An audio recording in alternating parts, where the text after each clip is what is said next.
Blah. Eileen Polk. So Eileen Polk was the manager for a band called The Blessed. She used to take pictures of the Misfits. There's a bunch of great pictures. She was just around. Really, actually, someone who I would love to interview, Eileen Polk. She writes here, more people started to come over, and I knew that the English guy that came later on in the evening that brought Sid the dope. The English guy had really good dope. They started going in the bathroom, and then Sid went in the bathroom. When he came out, just to set this up, this is a party that's taking place. Jerry Only is there. Howie Pyro is with Jerry Only, I believe. Eileen Polk is there. Michelle, who is Sid's brief girlfriend before he died, was there. A bunch of people were there. I think Elliot Kidd was also there. So that's what she's saying. So more people come over. An English guy had really good dope. They started going in the bathroom. Then Sid went in the bathroom. When he came out, he turned all blue and white. So this is the night he died, or his last night on Earth. We had to take blankets and wrap him up in them. Then he passed out on the bed, and everybody was massaging him and shaking him. It was really kind of scary. And then he woke up and said, "Oh, wow, I'm sorry I scared you all." Howie Pyro and Jerry Only and I were like, this is getting bad. Let's just leave. I just didn't want to be a part of a drug party because we really didn't want Sid doing drugs. We just wanted him to stay clean because he looked so much better after he'd been in jail. He looked so much better than he had been before. Elliot Kidd. It was obvious that I was going to live because Elliot talks about ODing the same night that Sid died. I could actually walk, but I felt more like laying down. Sean said to me, if you lay down, make sure you lay down on your stomach, because if you pass out and vomit, if you're on your back, you'll choke yourself to death, which is what took Jimi Hendrix out. Not a drug overdose per se, but the choking on his own vomit. Also Mama Cass. Janis Joplin. Debbie took me up to her apartment. Sheila lived on the 6th floor and Debbie lived on the 11th. Now it's morning, almost 9 o'clock. Hold on, this is real quick. Debbie says, I'm going out to get breakfast for us. She leaves, and all of a sudden I'm alone. I was so scared of passing out. I was thinking about what Sean said. So I go to the bathroom and I run my wrists under the freezing cold water and splash it on my face. Blah, blah, blah, blah, blah, blah. She goes, Sid died. Okay, so this is really cutting back and forth. Here's Eileen Polk again. Okay, here it is.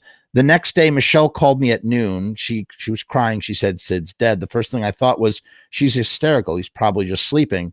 But I got dressed and I ran over there, and I saw a crowd of reporters outside the apartment. When they saw me, they said, there's that girl from the courthouse. And then they all started taking my picture.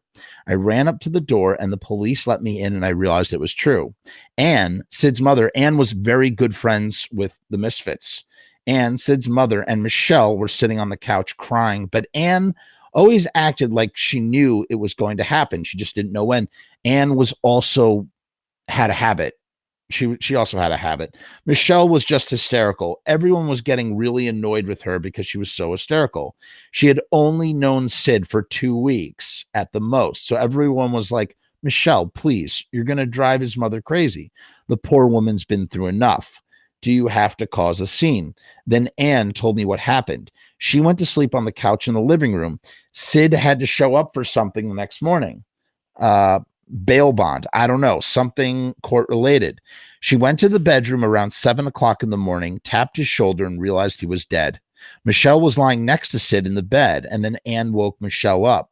It's possible he shot up more of the dope, but after overdosing, just falling asleep is enough to kill you. If you overdose, you have to drink lots of coffee and keep walking around to make sure it's out of your system, because just falling asleep can slow your body down enough for your heart to fail. So it's possible that Sid might have taken one of Michelle's pills. He might have done more dope. He might have just fallen asleep. Apparently, the heroin that he had done was really pure, like 99%. That's what the cops told me. The police came back to the apartment and said, no, we need to take Anne and Michelle down. Do you mind staying here with the body and answering the telephone? So Eileen Polk had to stay there with the body. She was like, oh, okay. But the phone was in the bedroom and the body was in the bedroom. So I was just sitting there on the bed with Sid's body. I was in the bedroom for 3 hours with Sid dead, and no one else was in the apartment. They sent for the body bag and everything, but it took a long time for them to come. I arrived at 8 in the morning and it was dark by the time they removed the body. When Michelle and Anne were down at the police station, it was about 6 o'clock at night. And then I was left there from like 6 until 9 and I answered the phone. And it was so disgusting because people were calling up with these fake British accents and say they were related. And, oh, we just heard. And it would be the Daily News. I'd always catch them because I knew Sid's relatives' names. So I would say something like, oh, didn't you talk to his sister Susie? And they would say, oh, yes, we just talked to Susie. And then I'd hang up on them. New York Post, February 2nd, 1979. Sid Vicious is found dead. Punk rock star Sid Vicious was found dead in a Greenwich Village apartment in the apparent, I'm not going to say that word out loud, ending of his life. The police said today, the police said that Vicious, 21, apparently died of a heroin overdose and was found face up in the bed of a friend's apartment at 63 Bank Street. Police say the apartment belonged to Michelle Robinson.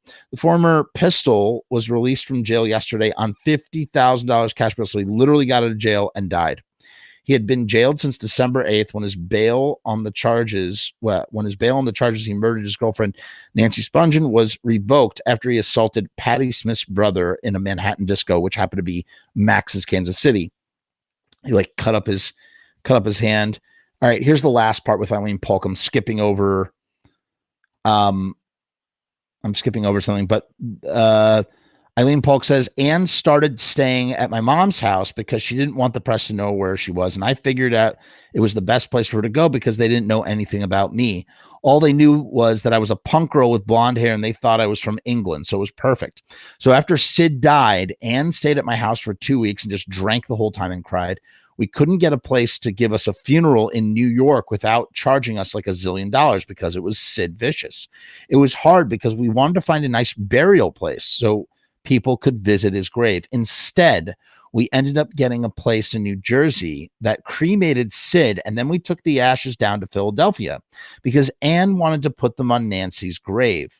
When Sid was alive, he would always say, when I die, bury me next to Nancy. We wanted them to be together, so we called up Nancy's parents and we asked if we can get a burial plot next to Nancy. They said no. Anne talked to them. She told Mrs. Spungen how much they really wanted to make friends with her because she felt that they were both in the same boat and that she felt really bad about the whole thing and that there were no hard feelings. But Mrs. Spungen was just like, okay, I'm not going to blame you, but just leave me alone. And now here's where Howie Pyro was around for this. So me and Howie Pyro and Jerry Only and Anne's sister, Renee, drove down to Philadelphia to put Sid's ashes on Nancy's grave. On the way to the cemetery, we stopped because we wanted to see what the ashes were like before we got there. So we opened it up in the restroom of a mall we stopped at to get lunch. And it was really weird because I'm in this woman's bathroom with Anne and her sister, and we're prying open Sid's ashes. We had never seen ashes before, and they were really hard. It's like they compress them in this can, like an oil can, and you have to pry it open like one of those vacuum packed cans. They're packed solid. It's more like gravel than ashes. It was like a vacuum packed can of gravel, but it's bone and stuff like that.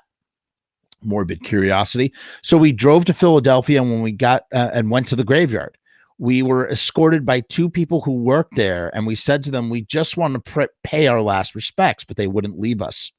We had the ashes with us, but we didn't want to tell them that we had the ashes with us because it's like a Jewish sanctified ground, because Nancy was Jewish and you can't have non-Jews buried in your Jewish cemetery, whatever. I'm not sure if that's true.